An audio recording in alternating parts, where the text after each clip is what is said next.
Dr. Mo, with a question for you, especially those in the field, as personal trainers and coaches are looking to get in the field, and even those evaluating coaches and personal trainers, maybe for your kids to go train under or just for you to train under.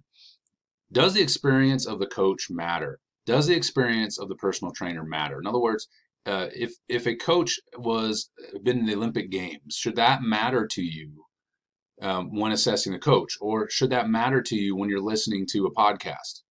Okay, um, let's talk about that a little bit. So let's start with coaching. If just because an athlete, a coach has been to a high level, does that mean they're going to be a good coach?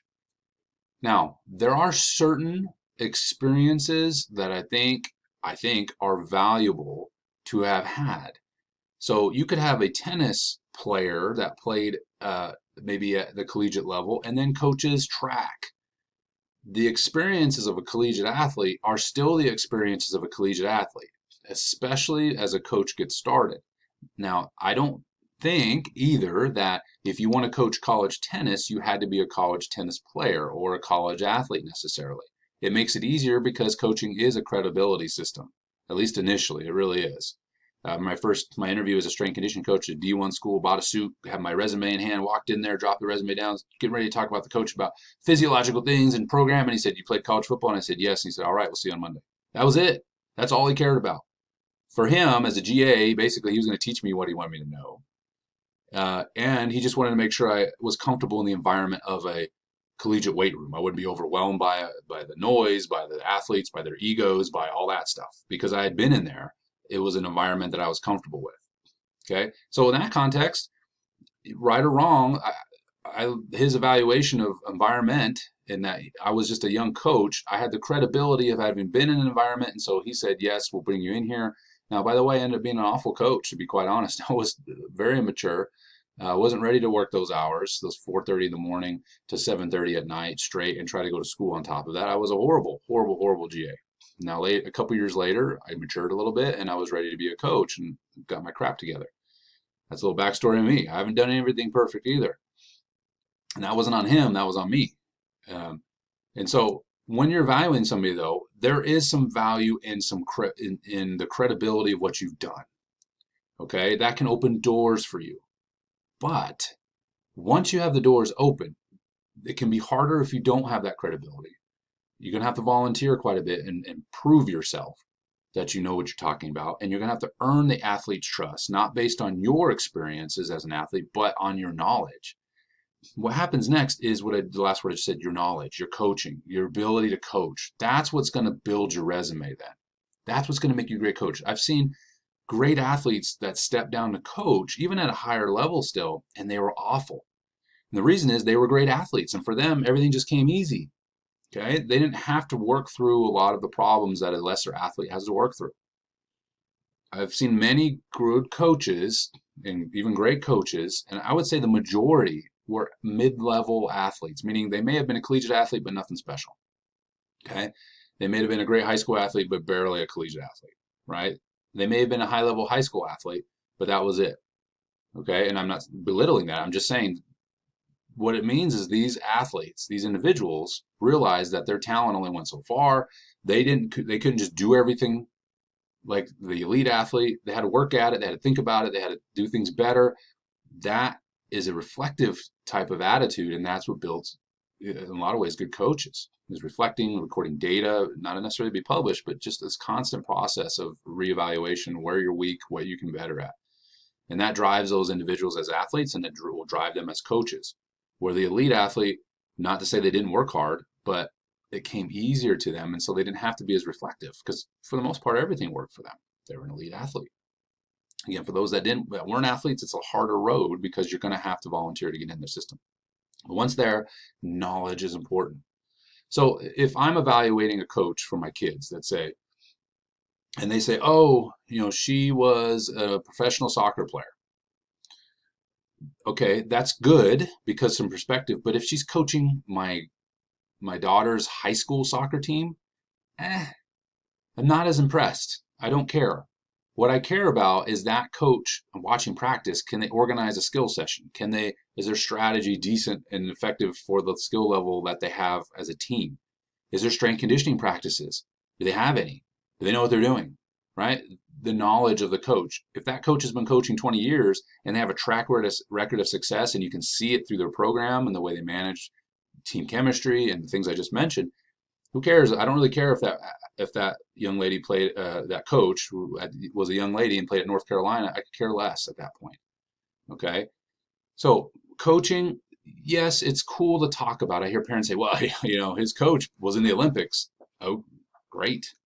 I know people who are in the Olympics too, and they don't coach. I mean, I just because you know somebody doesn't mean that that's going to be an effective, coach for your kid. That doesn't mean anything. I mean, I could pull an Olympic athlete and say, "Coach my kid," and they don't know jack squat about coaching, and it's like, okay, well, yeah, but he went to the Olympics. Who freaking cares? Okay, it's a knowledge that matters at that point. Now, if you're a coach, I would use that absolutely because you know it matters to people. Like tout that. I played in college. Like use that. It's the credibility factor. But if you are looking at, can I be a better coach? That only take that credibility for you as a coach on this side, not the parent side, not trying to impress people, but for you to be a good coach and be successful, you need to look at what you suck at and what you can do better and be reflective. Personal training. Does being fit mean you know what you're talking about? Does losing 100 pounds mean you know what you're talking about? Well, those are important. I'm not going to belittle those experiences because they are important, and some of the mental struggles you may have went through, but that doesn't mean those same struggles will be for somebody else who's losing weight. They may have different struggles. They just may be busy. You may have had weight loss occur because of some deep-rooted psychological things that were going on. Maybe it was, and I'm not belittling this. I'm not trivializing this.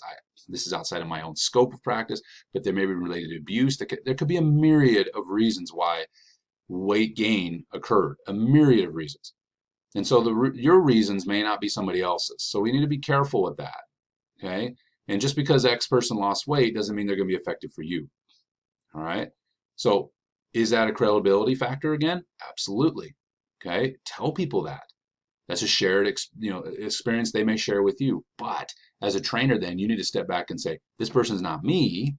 What do I know about my field in terms of exercising and programming and the fitness psychology, the exercise psychology that's in my scope of practice, the nutrition habits, right? That again inside my scope of practice. What can I do for this person? Not you. They're not you. Last story. So took my wife and I years ago, went to the gym. It's a commercial gym. I walked around. I don't tell people what I do. They don't need to know, and it's not that important anyway. But this young man that was at the desk, and I've worked in Globo gyms. I know how this works. But he took us around, told my wife all these things, and he stopped at where the personal trainer's desk, where he's like, "Oh, we have great personal trainers. These are their bodybuilding trophies." Now, nothing against bodybuilding at all. I think bodybuilding is fantastic. I don't have the discipline nutritionally to even attempt it. It's a hard endeavor to do. But does those bodybuilding trophies signify that these trainers know what the heck they're talking about when working with my wife? Now, if my wife was like, okay, I would like to try to pursue my pro card, maybe those bodybuilders might be effective. But just because they were bodybuilders and they look good doesn't mean they know what they're doing. Okay, we need to be really careful with that. I see that a lot in the Globo gym setting. I worked with a Mr. State, I won't say which state, but he would just train people. What they would do, they just work out with them. Okay, now I'm not saying his programming was bad, especially for those that want to change their physique, but what if somebody has a knee replacement? What if somebody has type 2 diabetes? What if somebody has a shoulder pathology? Okay, what if somebody's 62? What if, you name it? Okay, that's where knowledge comes in. That's where knowledge comes in. All right. And I would encourage those that are evaluating professionals in the field and those that are professionals in the field. It's okay to have previous experience and draw on upon it certainly as a professional, and it gets you in the door in some places.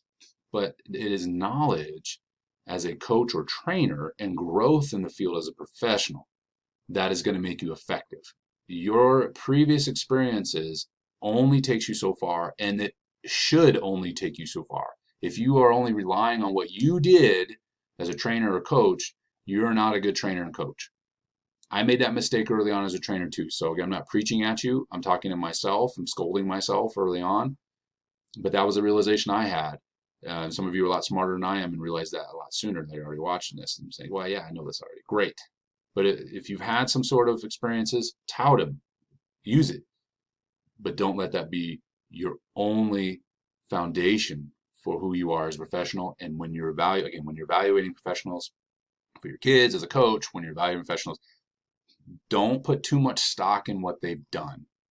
In fact, the higher level, like in athletics, the higher level the individual was and the lower level your kid is, there should be a lot of caution exercised. If you have an NFL football player coaching your little league football team, I would actually watch that coach a little more closely than I would a dad that played in high school.